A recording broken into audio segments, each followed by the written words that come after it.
read a couple of things that were Twitter threads, and they are sweeping the world, and it gives you an idea of what it feels like and what we are facing. You know, I've been saying for the last few days, we're about 50 days behind China. And it's not that it's getting worse around the world. China is now recovering and all going back to work. We are behind China. So now what are we going to face? I'm going to give you one of my researchers and writers went back, was listening to the show and went, well, let me look at that.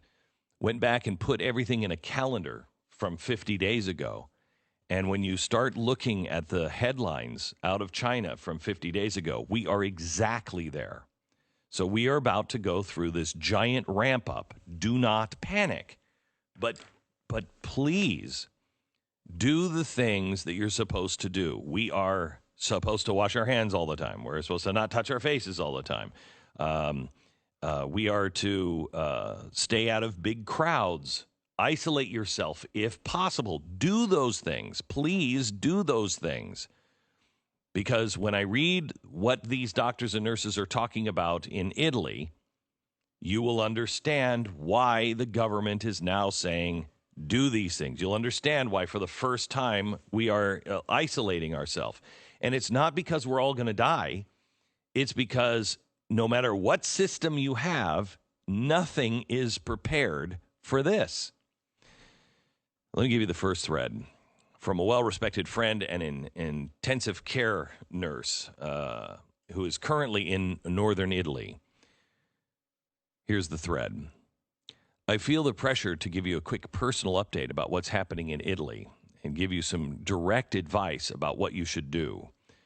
First, I'm in the most developed region in Italy, and it has extraordinarily good health care. I've worked in Italy, the UK, and Australia, and don't make a mistake to think what's happening is in a third world country. It's not. The current situation, again from Italy, the current situation is difficult to imagine, and the numbers don't explain things at all. Our hospitals are overwhelmed by COVID-19, and they are running at 200% capacity. We've stopped all routine, all ORs have been converted to ITUs. What's an ITU? You know, Stu, look that up real quick. I think that is, kind of an elected thing. They are now diverting or not treating all other emergencies like trauma, like strokes. There are hundreds of PTs with severe respiratory failure, and many of them don't have access to anything above a reservoir mask. Yeah, intensive treatment unit? Okay, so what they're doing now is they're not able to treat. You come into the hospital with a stroke, you might as well have stayed home and taken some aspirin because they can't treat you because everything is overwhelmed. Hospitals at 200% capacity. Patients above 65 or younger with comorbidities are now even assessed by are not even assessed by ITU. I'm not saying not tubed. I'm saying not assessed with no ITU staff to attend when they go into cardiac arrest. Staff working as hard as they can, but they are starting to get sick and emotionally overwhelmed. My friends call me in tears because they see people dying in front of them, and they can only offer them some oxygen. Ortho and pathologists are being given a leaflet and sent to see patients on NIV. Please stop. Read this again and think. What's NIV, Stu? We also see the same pattern in different areas a week apart, and there is no reason that in a few weeks it won't be the same everywhere. This is the pattern. 1, a few positive cases. First few mild measures, people are told to avoid the emergency department, but still hang out in groups. Everyone says not to panic. 2, some moderate respiratory failures and a few severe ones that need to be intubated and tubed. but regular access to the emergency department is significantly reduced, so everything looks great. 3, tons of patients with moderate respiratory failure that over time deteriorate to saturate ICUs first, then NIVs, then CPAP hoods, then even just oxygen. 4, staff gets so sick that it gets difficult to cover for shifts. Mortality rate spikes from all other causes that can't be treated properly. 10, everything about how to treat people is online, but the only thing that will make a difference are these. Don't be afraid of the massively restrictive measures to keep people safe. If governments won't do this, at least keep your family safe. Your loved ones with a history of cancer or diabetes or any transplant will not be tubed, even if they are young.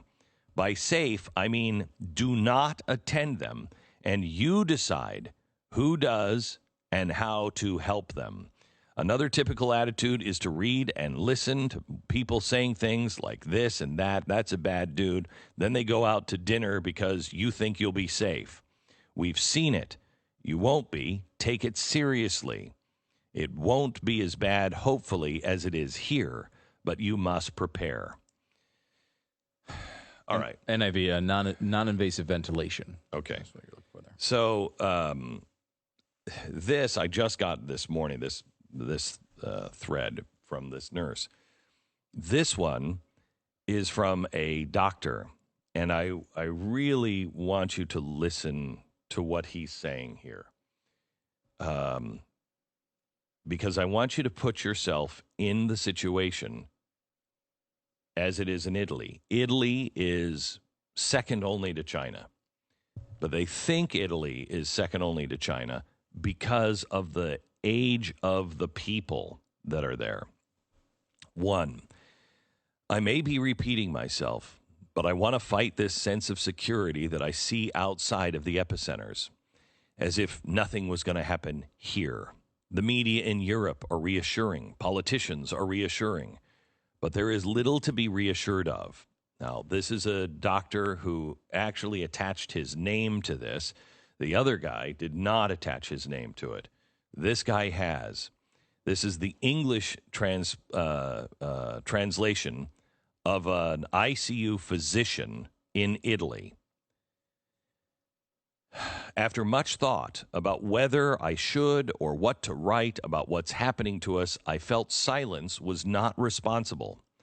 I will therefore try to convey to people far from our reality what we are living in Bergamo in these days of COVID-19 pandemic. I understand I need not to create panic, but when the message of the dangerousness of what is happening is not reaching people, I shudder. I watched myself with some amazement the reorganization of the entire hospital in the last 7 days. When our current enemy was still in the shadow, the wards slowly emptied. Elective activities elsewhere were interrupted, intensive care freed up to create as many beds possible.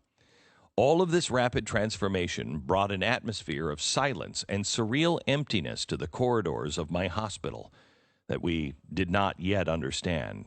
We just waited for a war that had yet to begin, and many, including me, were not so sure it would ever come with such ferocity.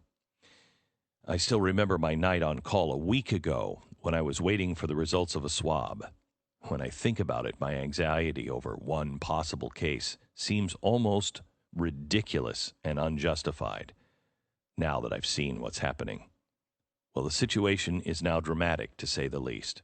Now, remember, that was his attitude 7 days ago. The war has literally exploded, and battles are uninterrupted day and night. But now that need for beds has arrived in all of its drama. One after the other, the departments that have been emptied fill up at an impressive pace.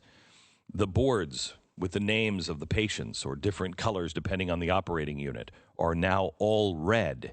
And instead of surgery, you see diagnosis, which is always the damn same: bilateral, interstitial pneumonia.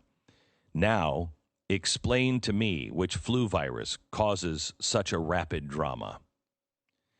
And while there's still people who boast about not being afraid by ignoring directions, protesting because their normal routine is temporarily put in crisis, the epidemiology disaster is taking place, and there are no surgeons, urologists, orthopedists. We are all only doctors who suddenly have become part of a single team to face this tsunami that has now overwhelmed us. Cases are multiplying. We arrive at the rate of 15 to 20 admissions per day, all for the same reason. The results of the swab now come one after another, positive, positive, positive. And suddenly, our emergency rooms are collapsing.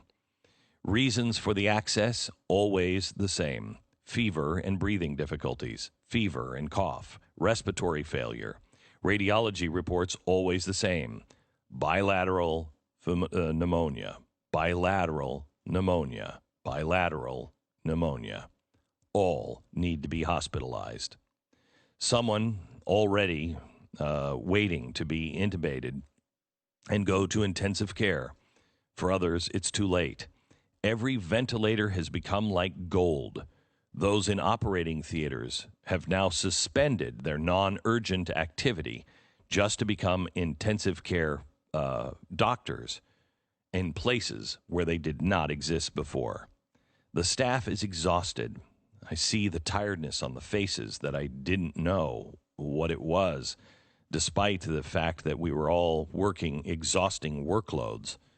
But I saw the solidarity of all of us who never failed to go to our internist colleagues and ask, "What can I do for you right now?" Doctors who move beds and transfer patients, the administrator that it gives therapies instead of nurses with tears in their eyes because they can't save everyone, and the vital parameters of the several patients at the same time that all reveal an already marked destiny.